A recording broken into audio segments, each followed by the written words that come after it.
gotta do one other thing.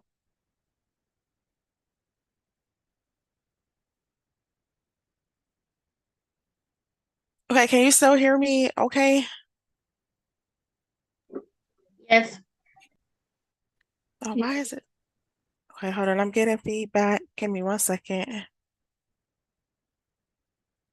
Okay, so, all right, go back here.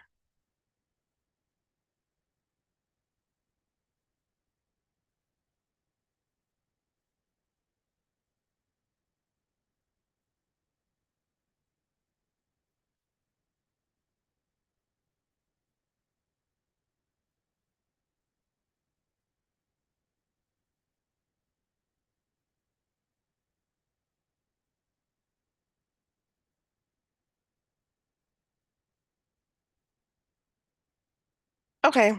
Can you guys see me, hear me? Yes. Okay, I'm sorry. It takes a minute sometimes, like for me to coordinate both screens. Um, okay, welcome back. How was your past week and going over the homework assignments and everything? Um, it was good. It was a little challenging because some of the questions I don't feel like should have been for the person I was Mm-hmm. interviewing. Uh-huh. So today we're going to go over the what you did last week. So everything that we do in class is progressive. So it's not just everything is active. And the reason everything is active is because every project needs to be building towards your portfolio. So the motto is to teach, but to teach in real life scenarios so that it's not just something that's hypothetical, but it's actually something real. That's the best way to learn. So I'm saying all that to say it's important that the homework assignments are completed because every class is stacked upon the homework assignments. So it's every class is dissecting and pulling apart the real work. If the homework assignment isn't completed, there's nothing to talk about in class because we're going over what was supposed to be done the previous week. So having said all of that, Janella, can you hear me, see me? Yes, I can. Okay, how did your homework assignment go over the week? Same thing. At the end, it seemed like the last 14, or no, sorry, like the last 10 to 12 questions were probably questions we were supposed to be answering ourselves, but I Mm-hmm. didn't realize that. So I thought that, I was supposed to be asking my interviewee these Mm-hmm. questions, and I'm like, no, I think this is for me. No, I think this one's for me. So Okay. So I had to try to decipher which ones were for me and which ones were for them. Yeah, that's awesome. That's a good experience. Okay, so I'm going to um let me see. Go to our document.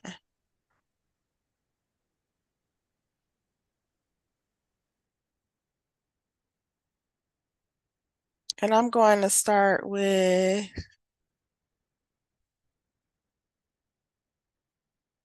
okay, so I'm gonna start with Angela since you were the first person in class today.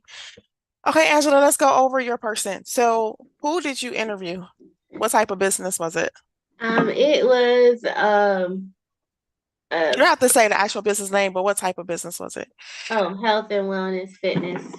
I Health think. and okay. And then what's the actual business? Um The the, business is a what? oh, I don't know. I mean, he's a personal trainer, but he also does a lot of other stuff. So health and wellness. So what I think what I'm asking is like what services do they offer? Oh, they offer in-body assessments, which is when you get on the scale, it shows like your bone density, your water weight, your muscle mass, all of that. He also offers personal training.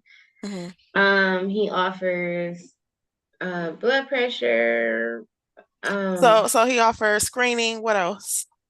um, and that's it. So he only does health screening. Well, he does health screening, personal training. Right. So if you had to say like what's his title? I am a what? Because health and wellness coach is what he has, what he said. okay. So your first UX design project was for a health and wellness coach. Mm-hmm. Okay. So who are the business's target users or audience? He said people are looking to improve their health or athletic performance. Well, that doesn't tell me who their target is. Because remember when we went, so when we talked about class, when we went over defining users last week, what were the characteristics that we went over? Do you remember when we were saying Age. how you define the target? Yeah, so when I Age. say what's the target, I'm saying what's the what? Oh, what's the demographics, the age and stuff. But I thought I was asking him. He was asking me. He was answering the questions. Right. So when you asked him, so when you ask him like who's your target, you so this is actually awesome practice. This is awesome. I'm glad that you had this experience because so when you ask a business who's their target, they need to know who they're targeting. They may not have given it any thought, but if they haven't given it any thought or have never clearly defined it, it's an opportunity for you to help them ask back and forth questions to narrow it down to get to the bottom of that. So the answers you needed from him is who are you targeting in terms of what's the age range you target? Are you targeting primarily women or men? Where do they typically live? Are you targeting people? Do you want an online presence where you're targeting people in the US or are you targeting people in Phoenix? Like, so those are the answers that you needed. Did you get any of those answers? Mm-mm. No, I got people who are looking to improve their health or athletic performance. That's their goal. That's not the target, Oh, right? So that's what the end user wants to achieve. That's not who the end user is. So like the target is that's the purpose and objective. So you have the product's target audience and then you have the product's purpose and objective. So to improve health and wellness, that's your purpose, that's your objective. But who are you? Right? So you can highlight that as something you definitely have to go back to the business owner and you have to get those specifics. And if the business owner or the product owner that you're talking to, if they don't know those specifics, then that's an opportunity to have a conversation. If it's something that maybe they can think about in like 10 to 15 minutes and kind of tell you. Sometimes people know, but just don't clearly define it, right? So in a situation like that where they're already operating and they may say, well, everybody, that's not an acceptable answer, even though that's what you may hear, right? And then you just explain to them as a UX designer the importance of them narrowing down who they're targeting, even though they're not going to turn anyone away. In terms of marketing, you're never targeting everyone because that's too thin and you can't target your campaigns to be successful. So marketing campaigns that market to everyone fail. You got to choose a demographic and a specifics. So, with the health and wellness coach, if you were to go back and you say, well, what age? Well, every age. Well, what's the primary age of your current clients? Because a lot of times people don't realize that the client base that they currently have is kind of giving them the answer to some of the questions. So it's like, you know, of all the clients you have, what's their primary age range? Of all the clients you have, are they primarily women or men? Okay, so that means that really your product needs to be geared towards whatever you're currently serving. And if that's not who you want, then we have to identify who you want and you got to narrow it down. It can't just be everyone. Now, if you say male and female, that's fine, but you got to at least narrow down the age, demographic, something has to be narrow. And it's honestly better if you get them to narrow down what sex they're primarily targeting to. So in your notes for question number 1, that needs to you got to revisit that with them to get that answered. And make sure you stick to the guideline on the Google Doc that we all shared where it says target. So under target, let me share my screen.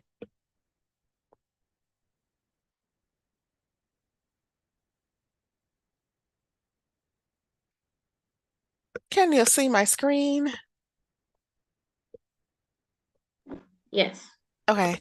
Yeah. So like last week when we went over target, that question has to answer age, sex, interest, buying behavior if they know that, but at the bare minimum, it needs to be age, sex, and geographics, like where, who. Janella, for you, what answer, what type of business were you targeting?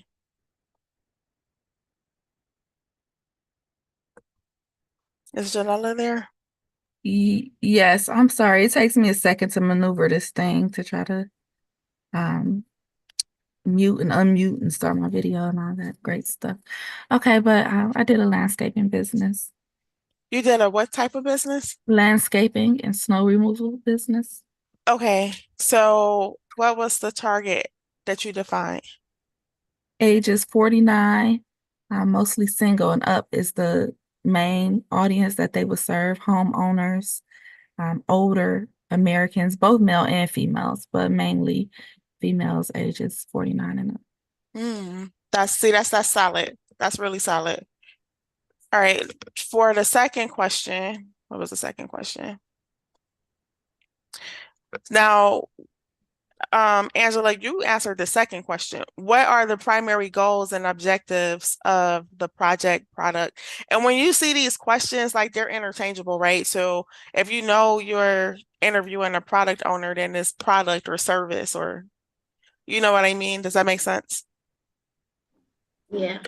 Okay. So what's the primary goal and objective? So Angela, you can go ahead and finish telling me what you were saying. So what's their primary goal and objective of the Um, product? well, for this, it was to gain more clientele and to have an easier booking site for his customers. Okay, a easier booking site. But your answer to the first question is the answer to this. So what was the first answer you were giving me? When I asked you to target, you gave me the answer to number two. So what Um, was that first answer you gave? it said people who are looking to improve their health or athletic performance. So improve health or athletic performance. That's what the end user's objective is. And then for the business owner, so that's the part two of number two. So tell me your part two again. The part two was to do what? To gain more clientele and have an easier booking site for his clients. Okay. So that's awesome. What did you have for that, Janella? So I just how Angie said she had asked on the first one of them and let them answer them. I let him answer. It was actually a couple, so they were taking turns, a husband and wife. Hmm. But he said that his primary goal is to be able to dispatch remotely and hands off um, services. So without him having to physically be there and do it, but to be able to have, people log in and say what they want, and he just send people. That's a very clear. You had a good interview. Those are very clear goals in terms of design. Okay. Yeah, those are clearly defined. So he wants the site to function as an automated dispatch center.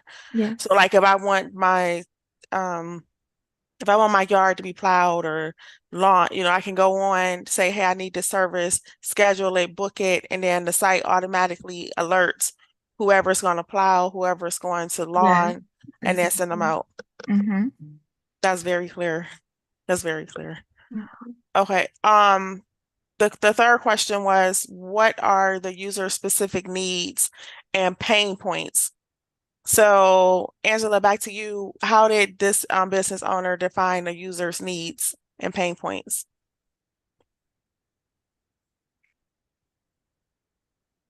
He said that not having a site they can go to and book me. That's very clear. So also, this user doesn't have a site. Yeah, he has a link that he sends people to Hmm. book, but not somewhere they go and they can just book. Ah, that's okay. Okay. Oh, that's an awesome opportunity to do something great. What were the needs and pain points for your client, Janella? He didn't necessarily state his needs, but he said his pain points What's were supposed to be the user's needs? So this is all about like their customers. What are their customers' needs and pain points? okay. Some storage in place. He said a lot.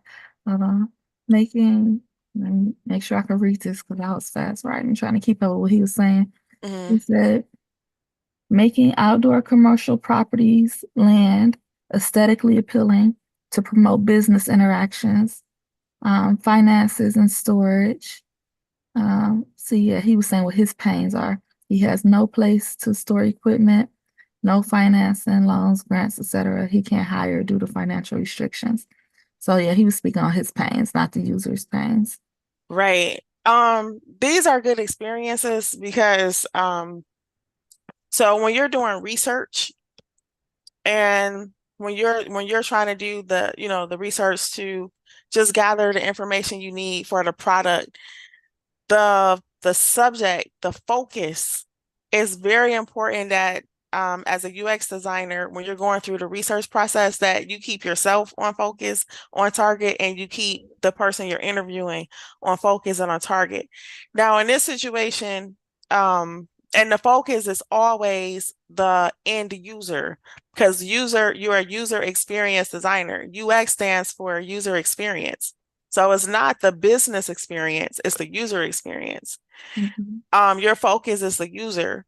So when you're conducting interviews, you keep you make sure that whoever you're interviewing, their focus is on what is your client experiencing? What does your client need? Why is your client coming to you? What does your client want to experience on your website or web app or whatever it is? But so the client is always the subject. So and in tech terms, we call it the end user.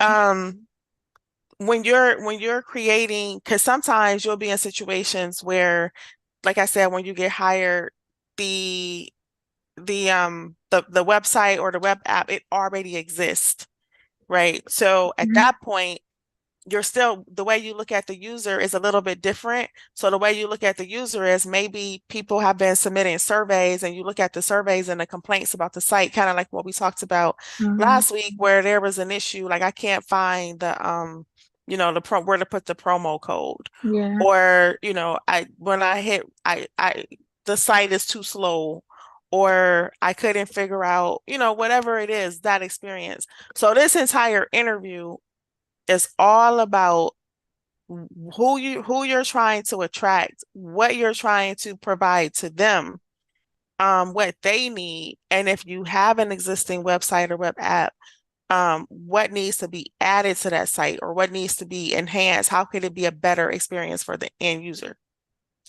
So he was telling you about business stuff, right?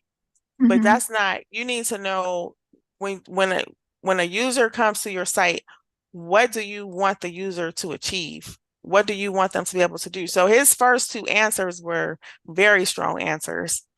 He knows that he's targeting ages 49 and up. He knows that typically it's women who, you know what I mean, who don't want to get out and, do the stuff in the yard.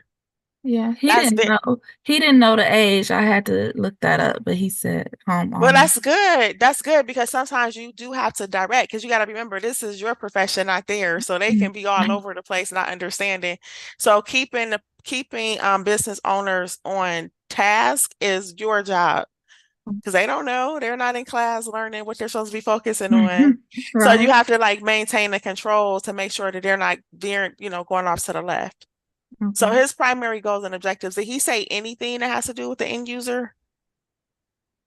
Not in that. state none in that question, no. Okay, so for you, for the pain points, does this company have an existing website? They do. So that's why when you said that, I was like, oh yeah, I should have went on their website to see where it could use some help. Yes, if they already have a website, one of the first things you do is to go through their website because there's pain points that you can identify on your own without even before you even ask them questions. Mhm. So you can go on the site and say, okay, if I, let me pretend as if I'm going to the site to book a lawn care service. Let me pretend as if I'm going to the site to book and go through the actual process and anything that's a pain point for you, anything you can't find, write that down and have a conversation with them. Okay. So take note of that because you got to go back this week and do that. Okay. Angela, did your person identify any pain points? Yeah, I mean, just what I said, not having a site they can go to book them. Okay, so so totally from fresh. Okay. Um, question number 4, what existing solutions or competitors are in the market and how does um our product differentiate itself? What was their answer for that? He said he didn't know, that's why he didn't have. Hey, that's helpful. That's a value add. So he said he doesn't know, and that's why what? That's why he didn't have one. Doesn't have what a site. A booking site, yeah. Okay. Um, okay. Did you do that research for him? Because that's something you could research. No, I didn't. So for number 4, that's a task for you this week. You need to research other health and wellness coach websites and applications. And you need to look at what they're offering, what's on their website, because then when you go back and you meet with them, you can say, here are 3 health and wellness coaches that I think are doing a really good job in terms of their website. Here are some takeaways. Here are some things you can consider offering on your web application. I like the way you can come on here. I like the color scheme. I like the layout. I like that you can easily book. I think this is a cool way. How do you think, what would you like to add or how would you like to modify what they're doing to make it your own? So as a UX designer, UX designers always look at what other people in the space are doing. That's one of the first things that we do. So say like for example, at my current job that I work at, we started to offer a new type of product and we had so our competitors were like Progressive, State Farm, Farmers, and we literally had a day where we went to State Farm's website, we went to Progressive's website, we went to Farmer's website, and we looked at how they offered the same product. And we stepped through that user experience and we talked, and then we had a meeting like we're doing now, and we talked about, well, I like the way they do the sign up process, but we don't like the way they handle the credit card. We like the way we like the way State Farm does the call to action buttons, but we don't like the way they do, you know what I mean? And we literally had like a mosh posh of things that we liked and didn't like, and then we came up with our own ideas. So you have to do that for your clients as well, which we'll do today, but that's something you're gonna have to take back to them. What about you, Janella? What part? On to the next question. Question number 4, did they have did you look at any competitors' websites for them, or did they have a site that they liked that they wanted to implement in theirs? Okay. Yes. Hold on a second. Um, so no, they did not have any competitors. That's what he said. And I didn't like that answer. So I kind of added my own thing. But he Mm-hmm. was like, I said, so who are your competitors? He was like, none. He said, this business is in great demand. It's money for everybody and everybody can eat and da da da da. And I'm like, yeah, but you also listed government funding. I mean, government contracting as one of Mm-hmm. your target audiences. And he was like, yeah, it's enough for out here for everybody. I said, yeah, but you also have to bid to win. So other landscapers and companies are your competition. Right. And you know what? When you get answers like that, maybe rephrase it because that's a person who's like their focus, their point of reference is different. So a good way to rephrase it would just be to say, who else offers landscaping? You Mm-hmm. know what I mean? What Mm-hmm. other companies offer landscaping Right. within your region? Mm-hmm. So If you I did Mhm. basically say that, and he was like, nobody still. So I just left that alone. But I put bidding with other contractors for lower prices. And oh yeah, so I did get him to open up more. So he was like, because he said the issue comes in where to win the bid, you have to make the prices lower, and the prices are already low because your clientele is like senior citizens and this, that, and the third, and people who are already on a tight budget or can't really afford this. So the prices so are already low, and when you the bid, the, I'm sorry, the common theme in your interview is that it was about him and not about his users. mhm, Like that's the common theme. Like the theme was the conversation shifted to being about their business goals, their business growth goals. mhm, Those are like so for that's not a user experience conversation. okay, So this is going to be awesome for you to go back to him and to focus on the people who are coming to your site to book services. Every question is about them. So, um, so for to get through question number 4 with him, what existing solutions or competitors are in the market and how does our product differentiate? You're gonna have to rephrase it to say, who else offers this service within your region? yes, okay, So you can take a minute and write that down to rephrase that mhm, question for him. Who else offers these services in your region? And then that's not an open-ended question. What's the mhm, name of other businesses that offer this service in your region? I would also, for you, before you even go back and ask him that question, as a UX designer, it's your responsibility to research that. mhm, So do a Google search and search lawn care, search landscaping services and go to their websites. And then when you go back, you can say, here are some other, here are some other companies that offer what you do. These are some things that they do well that I think we could incorporate to make it, a great experience for the end user, focusing all on the end user. And Angela, your person doesn't have a site.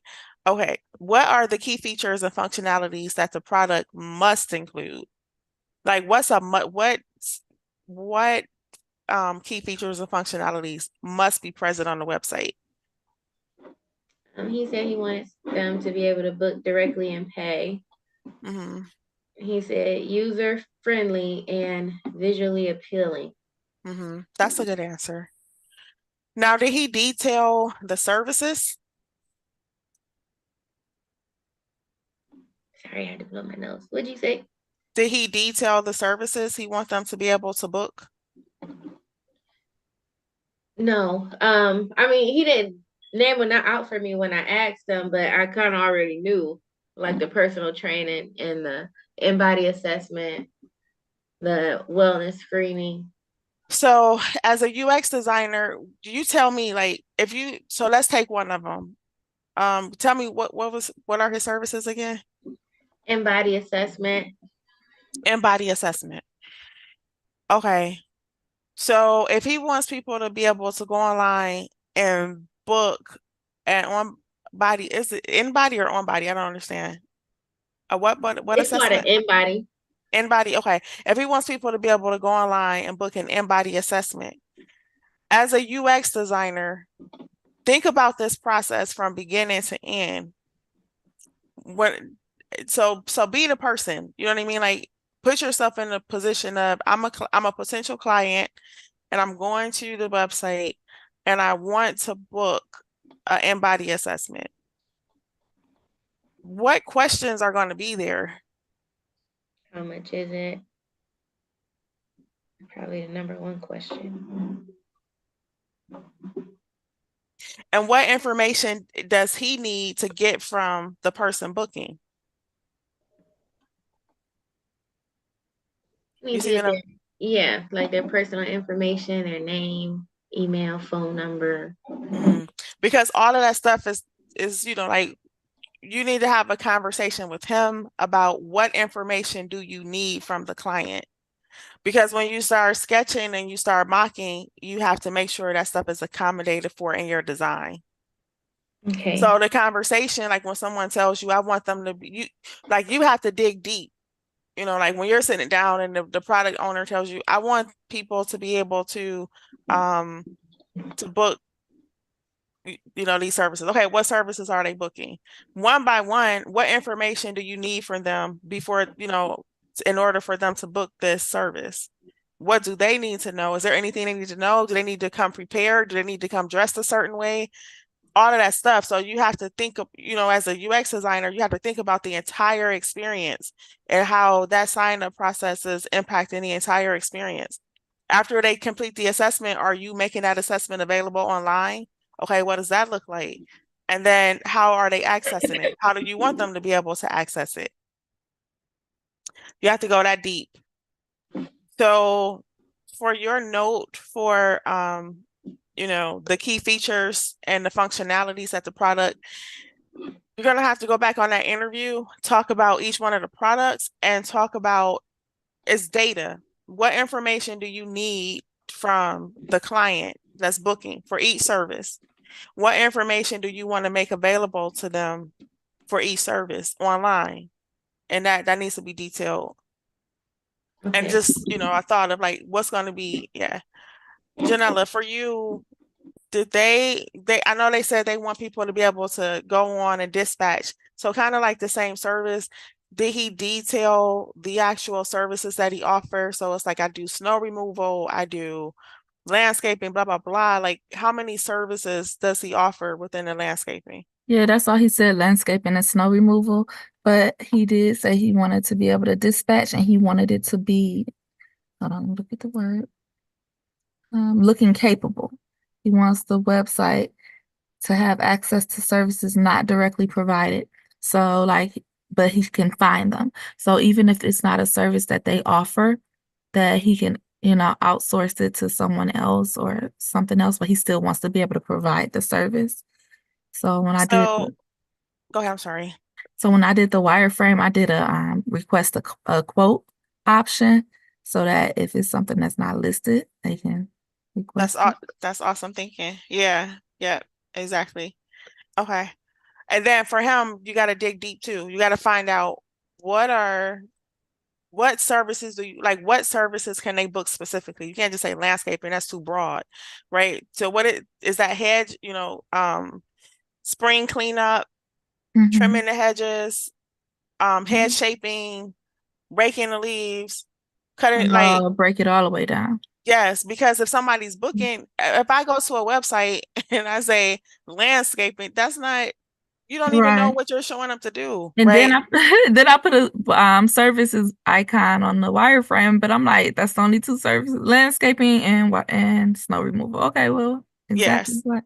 Yep. So you got to press him to define what the landscaping services are and what the prices are. Okay, is that a question that was on here though, where it asks what are That the is specific that services? is this question. It says, what are the key features and functionalities that the product must include to meet the user's needs? So So the key services. features, like if he tells you that I want people to be able to book services, you as the interviewee, What are the you services? that's yeah, like you got to say, well, what are those services? How much are those services? You see what I'm saying? So it's like Mhm. a big part of it is you're the leader in this because um the product owner or the business owner, they're not thinking this through, which is probably why their site isn't performing the way it needs to perform. Mm-hmm. You Yeah, and know, I probably would have did that if I was thinking that I was really about to go all the way through, but I knew I was just doing a wireframe that was just basic and it would just say services. So hmm I wasn't really considering that at the yeah, time. yeah. Everything that like yeah. Everything we do in class is real. Like I know it's a homework Oh. assignment, but it's real. It's not, it's a homework assignment. I'm walking you through it, but these are your portfolio projects. Like when you interview, you're sitting in front of someone this with this specific research analysis and data. And when you're interviewing and they go to your portfolio online, like they're going to be looking at how thorough were you? Did you think this stuff all the way through? Mhm. Or was it just like surface, just enough to get through a class? And when you're Mhm. interviewing, you know, these are your real clients because they're going to say, what experience do you have? You know, Mhm. 3 different businesses. So yeah, so every homework assignment that you guys get, it has to be thorough. So like, Mhm. don't think of it as like, think of it as if this is what I'm presenting in an interview because it is. Mhm. What platforms and devices will the product be used on? Did they have any, do they, I'm quite sure everybody today wants it to be mobile and desktop and, but Mhm. did they give any feedback on that? No, mine didn't. What about yours, Angie? For no, But it as took. a, I but, know. but that's, I feel like that's something that you have the autonomy to decide for them. You know that they needed people to Mhm. be able to access it on all devices. So we can just safely say all devices. Mhm. Um, what are Oh, the, oh, wait a minute. I'm sorry. I was looking at the wrong question. I was looking at number 10. Um, so he put down phone and tablet. so he's primarily mobile. That makes sense. Hmm. What about your person? You didn't say anything. Okay. The What fir- are well, the the first thing he said was computer, and then he said cell phones. So I said, okay, what about tablets? You want me to add tablets? And he said, yeah. okay.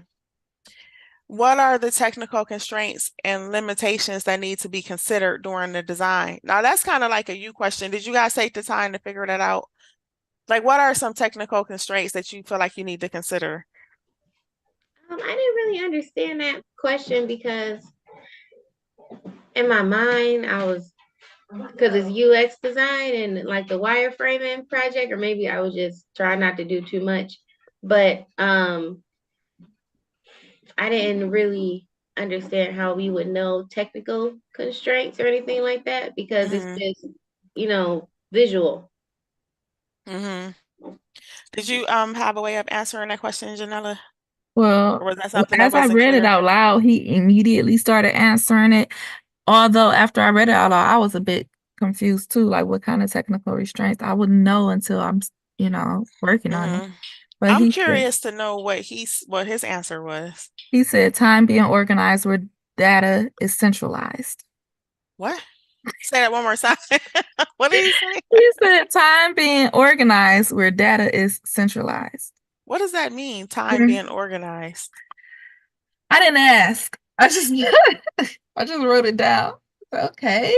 Because I was thinking like, I don't know if that question's for you, but okay, I just wrote it down. Okay, so I'll give you guys some examples of that. So what are some technical constraints and limitations? So your health and wellness coach, that's a very good example to tap into. So let's just say, for example, he wants to track a person's progress and weight, but they live in a different state, right? And so let's just say he has a form and the form is like, okay, submit. You ever see like on Instagram or social media where people are doing videos now because people fake pictures. So you will notice like people kind of show the video as proof of before and after, and you'll see the person dancing or turning around and lifting up, right? And then you will see the after video of them doing the same thing. So let's just say like he wanted to be able to monitor that. Um, and one thing may be like, okay, if I'm accepting videos, like are they live recording these videos or are they pre-recording the videos and then uploading the MP4 file?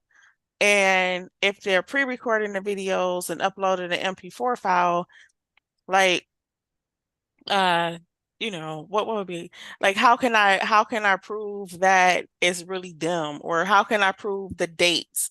That kind of stuff would kind of be like that could possibly pose a technical constraint on the back end. Or let's just say, He has a, because he does have clients from all over, so he mhm, has that virtually already. mhm, He just wanted an easier booking site. mhm. Um, So a technical constraint, like if he has to physically be there, that's a constraint, right? Because the whole thing about stuff being online is that you shouldn't have to physically be sitting there. So, like, say for example, if he wants to be able to do weigh-ins, but you know how they have smart scales and all of that stuff. I'm just making up hypotheticals, but those are the types of technical constraints when you see that question. Like depending on what the person wants, that's the frame of reference.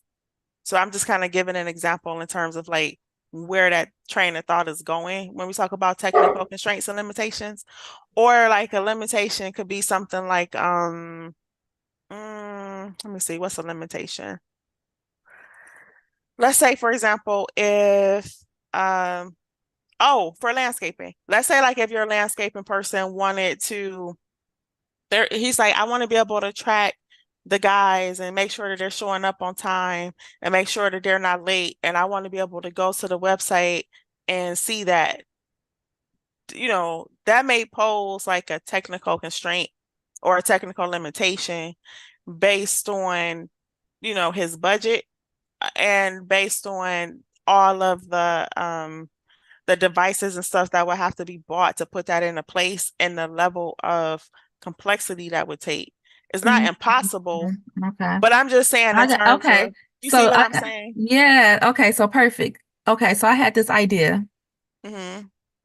and as I was doing this interview with him, I kind of gave him this idea he hadn't even thought about. But then after I gave it to him, I'm like, oh, wait, is that something that I would, first of all, even be able to do? And B, if I could do it, would he be able to afford it? So I Right, came up with this idea of having a 3D room where you can upload a picture of your yard and then you could put in your yard the things that you want. So if you how you want your yard to look, and then they can do it for them. right. And here's the thing. That is something where as a UX designer, you would write that down. And remember I told you that the UX designers and the developers, they work like this together? Mm-hmm. Because that's when, as a UX designer, the technical part is that's not your wheelhouse. Okay. But so what would happen is you would write that down, and then in a real work environment, you would go to the tech team and say, "Hey, I had this idea about them being able to do this 3D rendering of their yard and place and blah blah blah." And then when you have that talk with the tech team may say, "Oh yeah, that's possible. We can do that." You see what I'm saying? Mm-hmm. Or they may say, no, that's going to take too much technical debt. So yeah, those types of ideas, that's what that question is about. So like anything that the end user I'm sorry, anything that the product owner proposes or anything that you think may be a cool idea, but you're not sure about it technically, those those questions go in number 7. Okay. Yep. And then that's when you would have a conversation. And that happens at work all the time for us. Where we're like, oh, I think this will be cool. But then we'll talk to the back end, and the back end will tell us, like, no, we're not doing that. And we were like, dang, or the back Right. end will say, like, yes, actually, that is possible. So, yeah, that's exactly what that is. I just wanted to dive into specific examples so that you understand what the train of thought is for that question. Mhm. Okay. Yep. Yep. So yeah. And some of the stuff may come up later, like some of the stuff may come up like Angela, when you're interviewing your person, your business owner, they may ask for something that you may not be sure, like, "Oh, I wonder what the technical debt for that is, or I wonder if that's possible." Then that would be something, that you would write down as a possible technical constraint or limitation. Does that make sense? Yeah. Okay. What are the business requirements and constraints that may impact design decisions? That's a you guy question. So that's like for you guys. Business requirements. So remember I was telling you guys about the life cycle before. So let me go back to this one. Not your life cycle, but the overall life cycle within the whole ecosystem that you exist in. So this one, let me share it the right way. I always go through this where I'm trying to, oh wait, here it is.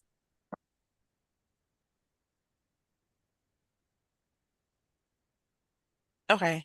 Can you guys still hear me? Yes. Okay. Remember I was saying like the overall life cycle is the research and analysis, and I was telling you guys in a corporate structure, I a lot gotta of times, I'm sorry, I oh, gotta go to the bathroom. okay. A lot of times in a corporate structure, what'll end up happening is the business owners, the product owners, they'll have a conversation about the feature or the service before you ever see it as a designer.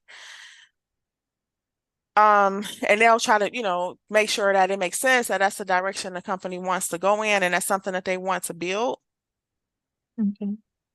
That's happening like right here. This research analysis is not your research and analysis. I Oh, just want to really specify that this chart is just talking about the entire company structure. But today we are going to dive into the 5 steps of design that you go through once it gets to you in this design phase, right? mhm. But I'm saying that to say that let me pull this back down.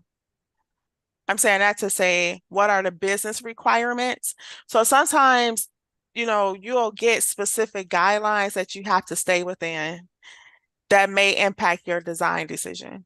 So, for example, let's say the business gives you a deadline and they say, we want this to roll out by June 1st, right? And it's only 2 weeks away from June 1st. That's a constraint that may impact your design decision because you may not Mhm. be able to roll out the more intricate designs first. Right. Or a business requirement may be that legally, like legally, we are required to make sure that we don't use we don't use design choices that may trigger seizures. Oh, That's a okay. legal thing, right? Yeah. That's gonna put an impact on the design with stuff scrolling and flashing. What's a good example of a business requirement? A business requirement may be like, let me think of a good example. Uh, let's say a business requirement is, I don't know, a business requirement. Let's say in the state of California, but see, these are all legal requirements. Let me see, a business requirement, a business requirement.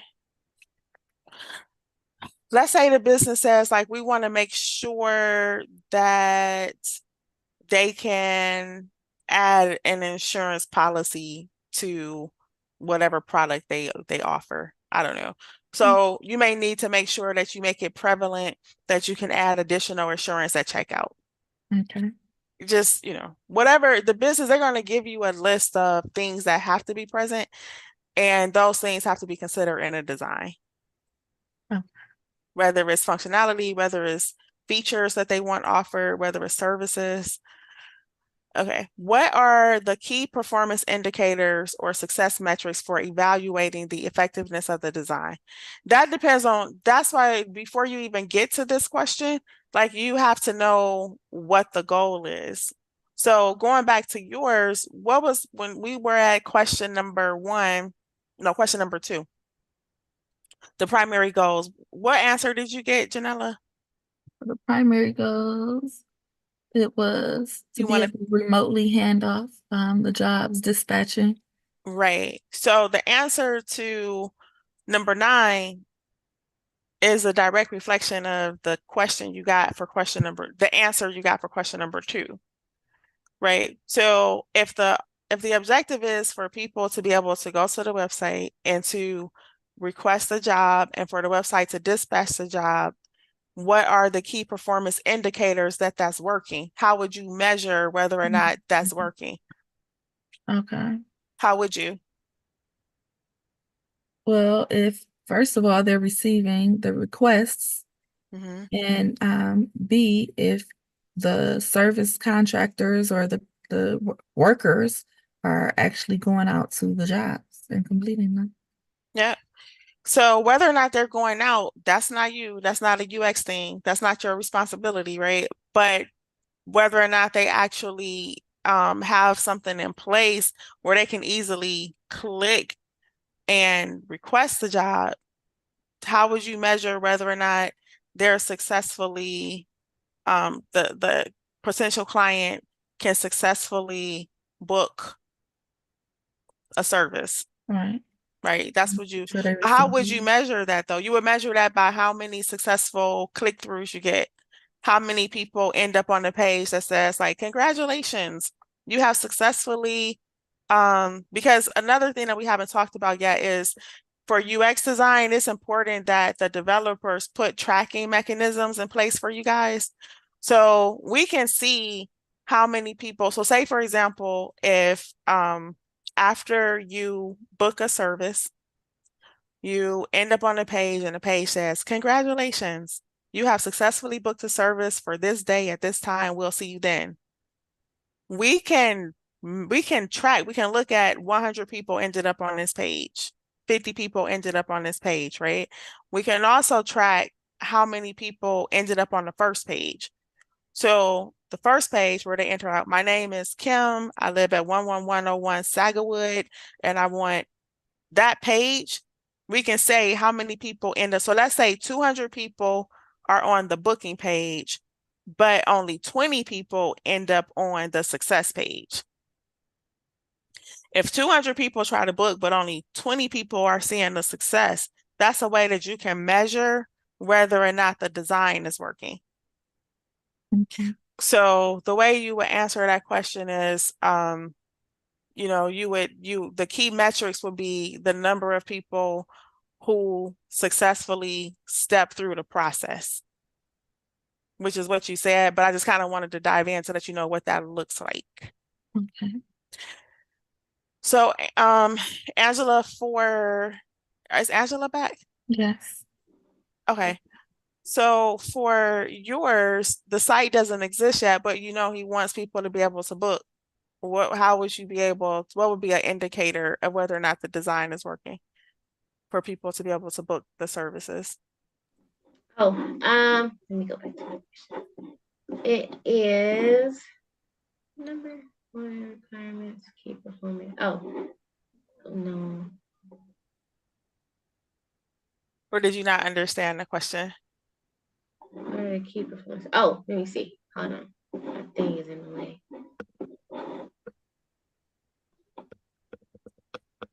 Oh, more clientele, easier booking.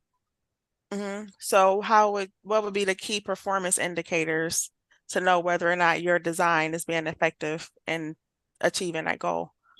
More clientele. Okay, more clientele. Mm-hmm. More clientele, more clientele. And then how would you measure it in terms of looking at the like the site or the application? Like how Oh, many, like, because the goal is to make sure they can successfully book. So mhm. how would you measure if they're being able to successfully book?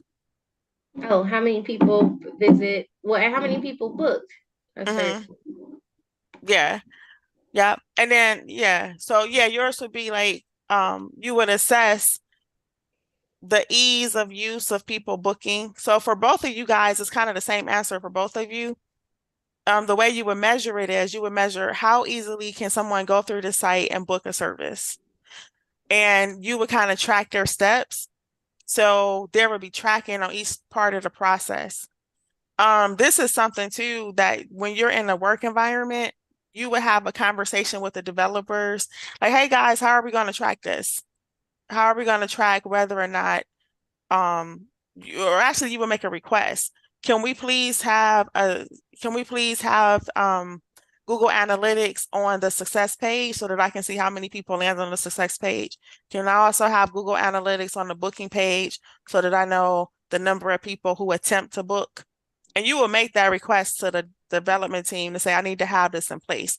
So the reason it's important for you to be able to answer the question is because you need to know what you want to request. So if you're talking to a developer, so let's rephrase this. You're talking to a developer. What are you asking a developer for?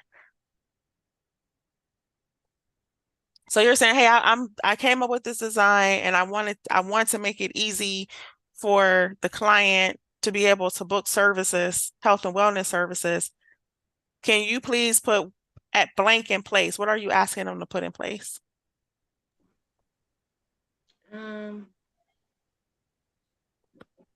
Google Analytics Yeah, can you on what pages? on the success page and on, I think you said the first page. Yeah, the booking page. That's how you would track that. Yeah.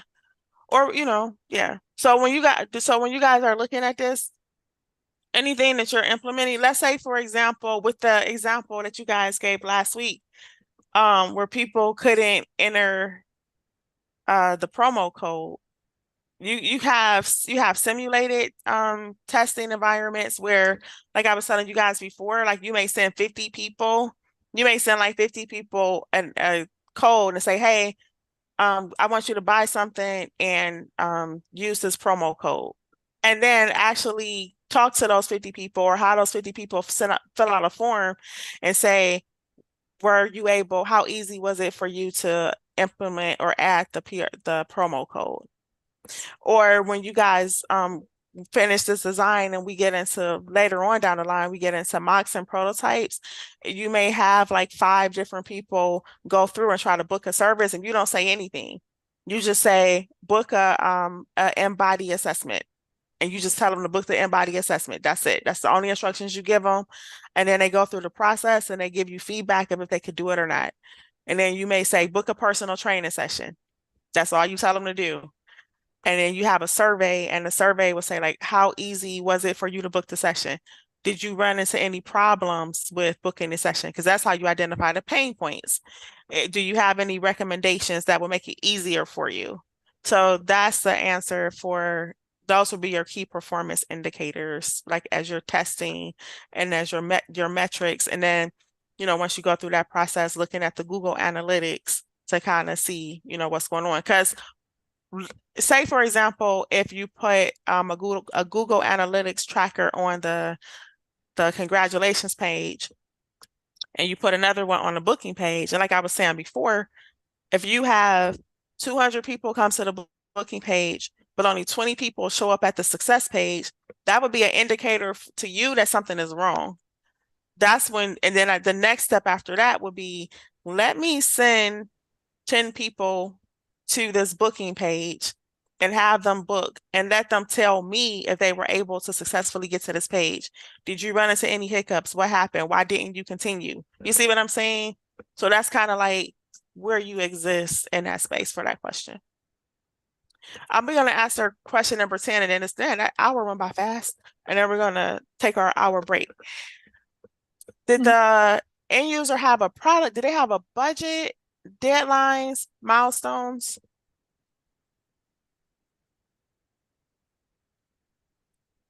Angela, did your person have a deadline of when they want the site up?